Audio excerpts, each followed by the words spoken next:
अब हम देखते हैं क्लासिकल लीनियर मॉडल की अजम्पशन। पहली अजम्पशन है कि जो मॉडल है हमारा ये लीनियर होना चाहिए पैरामीटर्स में, फिर चाहे ये लीनियर हो या ना हो वेरिएबल्स में। तो लीनियरिटी इन पैरामीटर्स ये पहली अजम्पशन है क्लासिकल लीनियर रिग्रेशन मॉडल की। सेकंड अजम्पशन है कि जो x की वैल्यूज है ये इंडिपेंडेंट होनी चाहिए एरर टर्म से, यानी कि जो कोवेरियंस है xi और म्यू आई का ये जीरो होना चाहिए। इसको दूसरे शब्दों में ये कह सकते हैं कि जो xi की वैल्यूज है वो फिक्स्ड होनी चाहिए, ना कि स्टोकेस्टिक होनी चाहिए। तो x हमारा नॉन स्टोकेस्टिक बिहेवियर रखना चाहिए। लेकिन हमने क्यों एज्यूम किया है कि x की वैल्यूज नॉन स्टोकेस्टिक हो? तो इसका रीजन है कि क्योंकि अभी हम रिग्रेशन एनालिसिस समझ रहे हैं और इनिशियल स्टेज में ये समझने के, तो हमने चीज़ों को सिंप्लीफाई करने के लिए ऐसा एज्यूम किया है। और जैसे जैसे हम आगे बढ़ते जाएंगे इकोनोमेट्रिक्स में, हम चीज़ों को और कॉम्प्लेक्स करते चले जाएंगे। दूसरा रीजन ये है कि एक्सपेरिमेंटल सिचुएशन में ये अनरियलिस्टिक अजम्पशन नहीं है अगर हम x की वैल्यूज को फिक्स्ड मानते हैं। और तीसरा रीजन ये है कि अगर x की वैल्यूज हम स्टोकेस्टिक माने, यानी कि फिक्स्ड ना माने, तब भी अगर कुछ कंडीशन x सेटिस्फाई करेगा तो वो उसी तरीके से बिहेव करेगा जैसे कि फिक्स्ड रिग्रेशन मॉडल में कर रहा है। और अगर x की वैल्यूज हम स्टोकेस्टिक मानते हैं तो मॉडल को कहा जाएगा न्यू क्लासिकल रिग्रेशन मॉडल। अब हम थर्ड अजम्पशन देखते हैं। तो थर्ड अजम्पशन है कि जो हमारा डिस्टर्बेंस टर्म है म्यू आई, उसकी एक्सपेक्टेड वैल्यू गिवन एक्स आई जीरो होनी चाहिए। और अगर हम x को नॉन स्टोकेस्टिक मानते हैं तो जो एक्सपेक्टेड वैल्यू है म्यू आई की वो बराबर जीरो होनी चाहिए। और यहीं से जो है हम ड्राइव करते हैं कि जो एक्सपेक्टेड वैल्यू है वाई आई की गिवन एक्स आई, ये बराबर होती है beta one plus beta two X I के।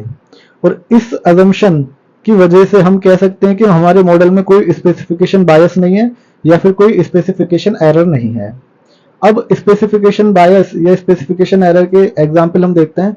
तो अगर कोई इंपॉर्टेंट एक्सप्लेनेटरी वेरिएबल है जिसको हमने मॉडल में इंक्लूड नहीं किया, तो उसकी वजह से स्पेसिफिकेशन बायस हमें देखने को मिलता है।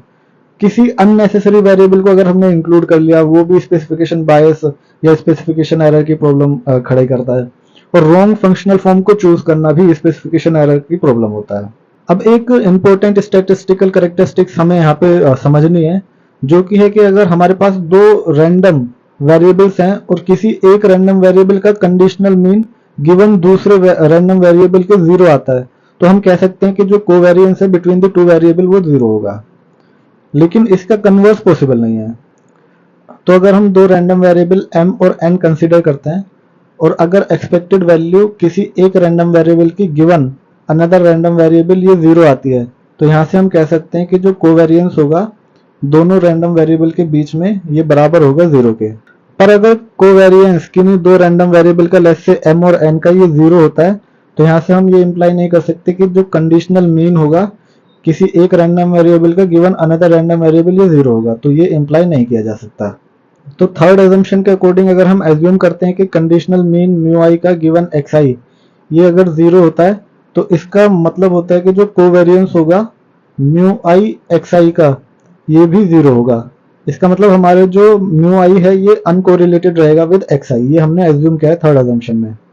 तो जो रीजन है एज्यूम करने का कि म्यू आई और एक्स आई अनकोरिलेटेड है, ये सिंपल है। जब हम एक्सप्रेस करते हैं पॉपुलेशन रिग्रेशन फंक्शन को, तो हम एज्यूम करते हैं कि x और म्यू सेपरेट इन्फ्लुएंसेस रखते हैं y पर। तो अगर x और y कोरिलेटेड होंगे तो हमारे लिए पॉसिबल नहीं होगा पता करना कि उनका इंडिविजुअल इफेक्ट क्या होगा y पर। और इस सिचुएशन में ऐसा पॉसिबल हो सकता है कि जो एरर टर्म है उसमें कुछ ऐसे वेरिएबल्स आ जाएं जिनको हमें एडिशनल रिग्रेसर की तरह मॉडल में रखना चाहिए था। तो इसीलिए ये जो अजम्पशन है कि कोवेरियंस म्यू आई एक्स आई जीरो होगा, ये दूसरा तरीका है कहने का कि इस मॉडल में कोई स्पेसिफिकेशन बायस नहीं होगा। अब हम फोर्थ अजम्पशन देखते हैं, जो कि है होमोस्केडास्टिसिटी की या फिर कांस्टेंट वेरिएंस की। तो जो वेरिएंस होगा म्यू आई का, इसको लिखा जा सकता है expected value of mu I minus expected value of mu I and इस पूरे का स्क्वायर। अब हमने देखा था कि जो एक्सपेक्टेड वैल्यू है म्यू आई की ये जीरो होती है, तो हमें मिलेगा expected value of mu I given x I square. और अगर हम एक्स आई को नॉन स्टोकेस्टिक मान ले तो ये होगा expected value of mu i square. तो अजम्पशन 4 के अकॉर्डिंग हमने इसे as a constant sigma square consider किया है। अब हम समझते हैं कि ये अजम्पशन क्यों जरूरी है। तो हमने दो फिगर्स के अकॉर्डिंग रिप्रेजेंट किया है। फर्स्ट फिगर रिप्रेजेंट कर रही है जहां पर जो होमोस्केडास्टिसिटी है वो फॉलो हो रही है, यानी कि जो वेरिएंस है हर एक एक्स आई का वो कांस्टेंट है। जबकि सेकंड फिगर में हमने देखा है कि वेरिएंस डिफरेंट है। तो सेकंड फिगर में हम देखते हैं कि एक्स आई इक्वल 1 पर क्योंकि वेरिएंस मिनिमम है, तो यहाँ पर ज़्यादा चांसेस हैं कि जो हमारा वाई आई प्रिडिक्टेड है वो ज़्यादा क्लोज रहेगा पॉपुलेशन रिग्रेशन फंक्शन के। लेकिन x3 और x2 में हम देख रहे हैं कि वेरिएंस बढ़ता जा रहा है। इसका मतलब यहाँ पर चांसेस कि जो हमारी प्रिडिक्टेड y है वो क्लोज होगी एक्चुअल y के, वो कम होती जा रही है।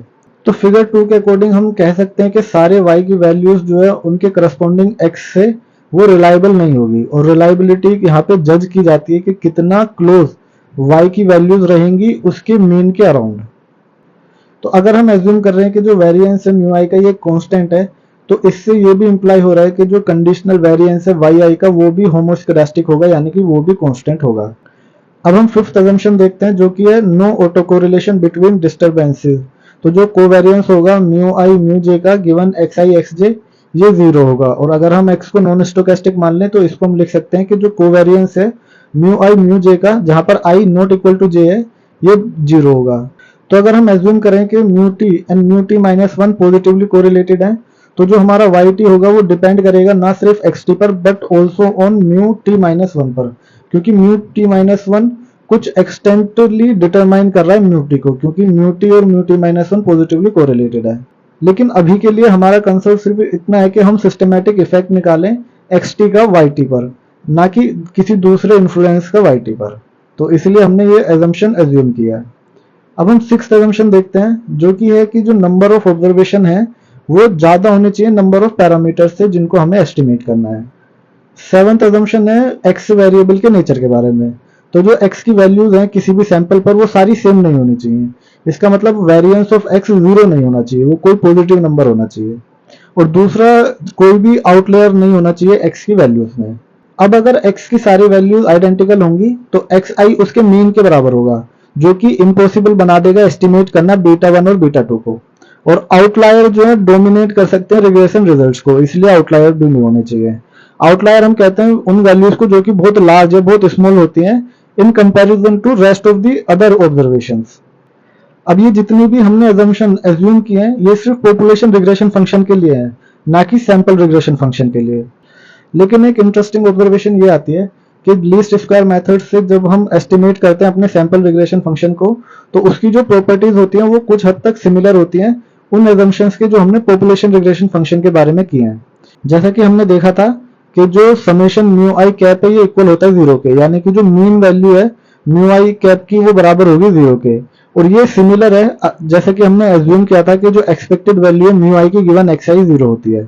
इसी तरीके से हमने देखा था कि जो सैंपल रिग्रेशन फंक्शन होता है उसकी प्रॉपर्टी आती है कि जो समेशन म्यू आई कैप एक्स आई है ये बराबर जीरो के आता है। तो ये सिमिलर है कि जो कोवेरिएंस होता है म्यू आई और एक्स आई का इक्वल टू जीरो हमने एज्यूम किया है।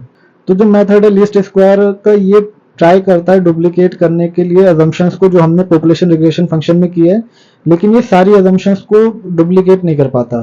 जैसे जो कोवेरिएंस होता है म्यू आई म्यू जे का ये हमने जीरो माना, यानी कि कोई ऑटो कोरिलेशन नहीं होगा। लेकिन कोवेरिएंस म्यू आई कैप और म्यू जे कैप जीरो होगा ये सही नहीं है।